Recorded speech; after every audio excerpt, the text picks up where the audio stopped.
Twitter is going to be very likely the #1 topic on all social media and media channels today. And this for good reason, because Elon Musk has finally taken control over Twitter. But we are going to talk about Twitter for a whole nother reason, because Twitter is going to allow the purchasing and selling of NFTs and potentially of Veve NFTs via Twitter tweets. And I'm going to provide the exact reason why this is going to come very likely and very soon for Veve. Also, we are going to talk about Veve reporting award-winning and record sales on the secondary as well as the primary market of NFTs, and even in the bear market. And finally, we are going to talk about the competition as well, because we have to report on a rather disappointing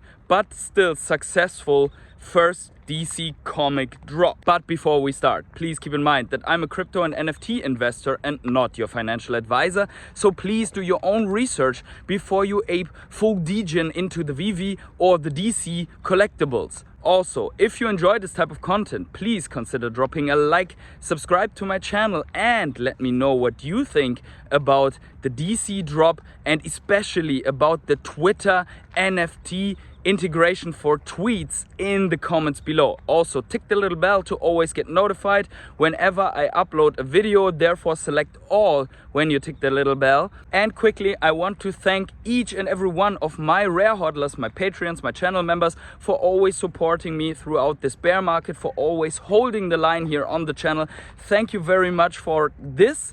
And thanks to each and every one of you who are already subscribed to my channel. We are very close to hitting the 3,000 subscriber mark. Only 250 subs left for that. So this would be a great present if you could subscribe to my channel and we get to 3,000 subs before the end of the year. But with that out of the way, let's get finally started. So as you can see here, I am out in the fields. There are a lot of flies here, so if you see some flying around my face, that's because there is a lot of stuff on the fields right now, a lot of fertilizer, a lot of dung. So I think that's the reason why I'm getting almost eaten alive by the flies here. But anyways, it's a beautiful sunset, it's a beautiful scenery, and I think this is the perfect scenario for us to walk a little bit in the fields into the sunset first, and then we turn around to talk about NFTs, Twitter, Elon Musk taking over, and so on. So let's start out with Twitter here. So we have seen a report that says that Twitter is integrating NFTs into their tweet mechanics, and it will be in a way that you can show off your NFTs by an enlarged picture. There will be parts of metadata also coming for this, and you will be enabled to execute purchases and selling throughout Twitter tweets. And with this, there are 4 potential partners named already in the tweet, as we can see here. And one of them is, let's say, a familiar face, and that is Raribles. And we know already that Raribles has integrated already with Veve. If we head over to Raribles and we look, for example, at the TOT, we can see that they have already integrated Veve, the TOT in itself, and only the price action so that you can auction off NFTs on Raribles is not yet integrated. But the moment it is, this will also mean that everything that is on Raribles will potentially be part of what you can buy and sell on Twitter, which is very big, because Twitter, as we have seen, has a lot of action, especially in the crypto and NFT space going on.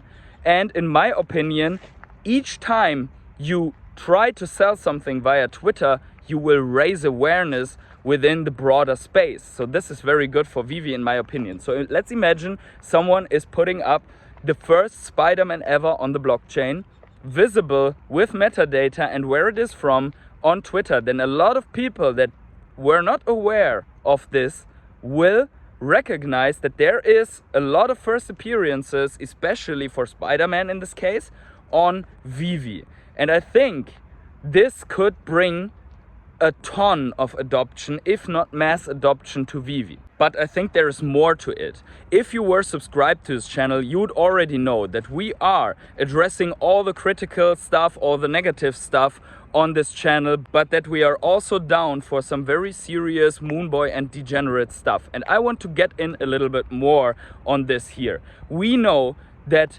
Elon Musk, meme lord, first of his name, protector of the degenerates, and Schiller of the Dogecoin, is heavily tied to the crypto space already. We know that he has caused a serious Bitcoin pump by announcing that Tesla would buy Bitcoin, that he is buying Bitcoin, and we know that he has caused also a lot of pumps for Dogecoin. Now, him taking over Twitter might make Twitter another platform for even more crypto action and shilling of crypto.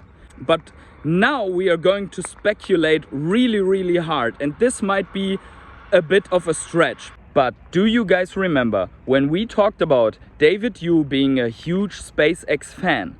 We have seen him several times tweeting about SpaceX or using SpaceX merchandise, and we have speculated on him maybe bringing us some SpaceX drops on the Veve app. We also know that David Yu is hanging out with some of the bigger players in the entire world. So we know that he is known to the highest class management of, for example, Disney. He has to be, because they are putting out their whole NFT strategy at the moment on Veve. We also know that David Yu is talking to CZ. We have even photo proof of him hanging out with CZ, and CZ is arguably one of the most influential people in the whole crypto space. So would it be so far-fetched to assume that David Yu has already met Elon Musk, who is in fact a big fan of many of the brands that are already launched on Veve, and might already know the idea to launch SpaceX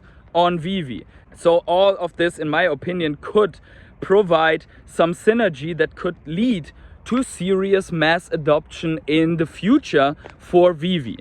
So what do you guys think about the idea that David Yu might be already known to Elon Musk, that Veve could be having all the NFTs flying around on the Twitter spaces and having their first sales by tweets in the near future? Let me know in the comments below what you think about this.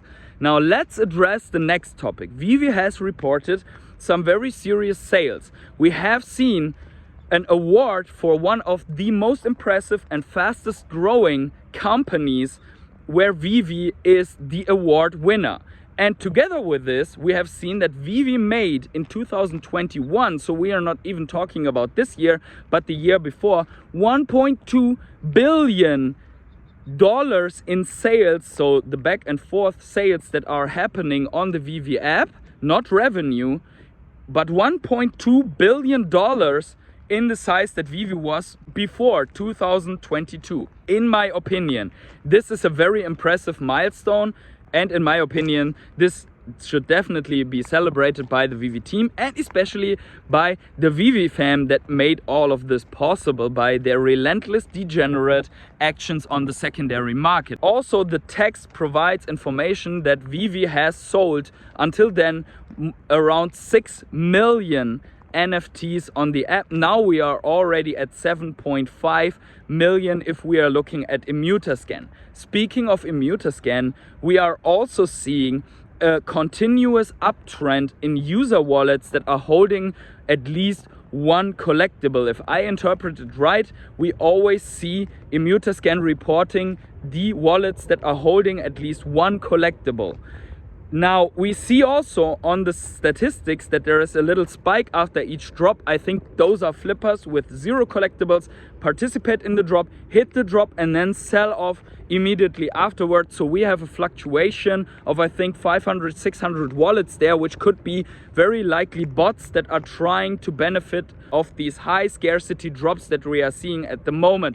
But in general, if we draw a line here, we have a clear upwards trajectory, and we are about to hit 650,000 unique wallets may they be active or not so active at the moment, but I think when things are about to blow up, many of the people that are sitting on the sidelines and not doing anything right now will come back and FOMO into the next pump. It's always the same thing as in crypto.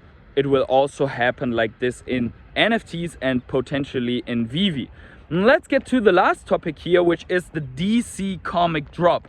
And I think I want to give some thoughts here also on the general drop. So it's weird to me that they launched their own drop on their own platform integrating with Palm NFT, and that they provided such a poor experience for such an important drop. So as we have seen, users were unable to log into the website properly without having to queue for 20 and 30 minutes, not knowing if they will ever be able to be in for the drop. So the queue was not a drop queue, but a website queue. And you had, once you entered the website, which was beyond our control, you had a 15-minute timer on your back that after that, no matter what you did, you would be thrown out from the website. So you had to time your queue to get into it. And then there were also rumors, and someone reported this, I think it was the user Not Sure on Twitter, that there was apparently a link where you could just jump the queue and get right into the drop, which allegedly some people used to get this drop and many people did not know of. So in the end, I ended up preloading $10. I entered the website 17 minutes before the drop, so I got kicked out 2 minutes before the drop potentially. So for me, the drop button did never show up, so I had no chance in participating in this comic drop. So now the discussion is going on Twitter how this could have been done better, and many people, including me, are claiming that we are very happy with Veve, how things are handled on Veve, that everyone can log in now, that you are getting a message that all editions have been allocated to other users already, and that you know that you missed out on the drop, that you do not have a queue when you're logging into the app, and so on. And yes, the whole system for Veve was imperfect 1 year ago when the golden moments launched and the servers of Veve almost broke, and people got still rebounds 45 minutes after the golden homer was launched. But this was 1 year ago, and guys, DC had 1 year to look at Veve and to learn from their mistakes, and yet they provided this experience where people couldn't even log on to the site. It would have been easier to provide some better capacities for the website and put a queue onto the drop. But instead, no one knew where the button would pop up. Many people had no chance to participate in the drop, even though they made a lot of time to get into the drop. So in my opinion, this was a very bad user experience, and I am pretty happy with how things are going on Veve. But there is more to this which needs to be covered, in my opinion, because DC has launched these comics, and as I said before, it's weird to me that they did it that way, because in the Veve TOS there is mentioned that they have the license for DC Comics, and DC could have technically decided to launch the comics on the Veve app. So why didn't they do it? One theory of mine is that Marvel got such a big exclusive deal that there was no chance for DC Comics to launch their comics for another 1, 2 or 3 years. Because as I've mentioned in the last live stream, when Veve acquired the Disney and Marvel license, they had not such leverage in the background as they have now with already having Disney on board. So they needed to agree to a lot of terms which they don't have to for other providers right now. In my opinion, this is the reason why DC has almost no chance on Veve.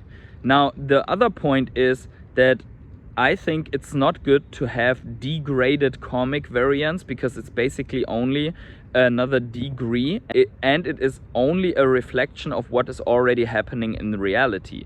But in my opinion, the reason why we have NFTs is exactly to have benefits in comparison to reality. For example, many of the graded comics of the super old comics are in plastic slabs, and you are not able to read them anymore. Now the NFT is ownership in the best quality, and you can read them, and as a differential between the rarities you have different cover variants on Veve.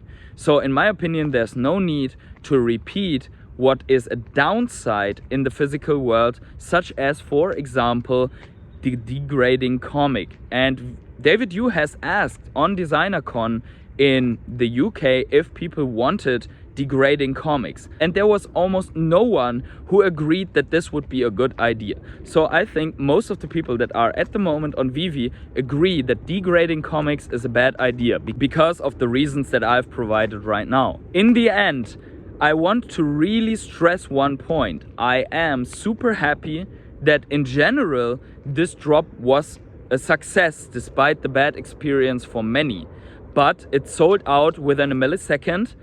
It was a 3,000 comic run that will be potentially very, very valuable. There will be a lot of people that will acquire this on the secondary market. I've seen already people spending more than $2,000 on the legendary, on something like the secret rare, which is very, very scarce. And in the real world, these comics are going for over $5 million in high grades.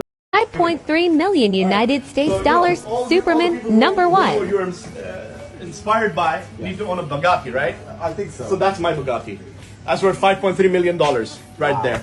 #1, yes? Yeah, Superman #1. So there could be potential upside to this comic. And I want to stress the point that I am happy for each and every NFT project that does well. I will be happy if Record does well. I will be happy if DC does well. I will be happy if the McFarlane Toys Phygital that we are seeing right now with insane graphics will do well, because in the end the space is so new that the success of each of those NFT companies will lift up all boats. And until now, Veve is the market leader, and in order to stay the market leader, sometimes it's not too bad to have some of the most fierce competition out there to be able to thrive better and to be able to see and learn what others are doing better than you are doing. So let me know in the comments below if you agree with this, and please also let me know in the comments below what you think about the potential upside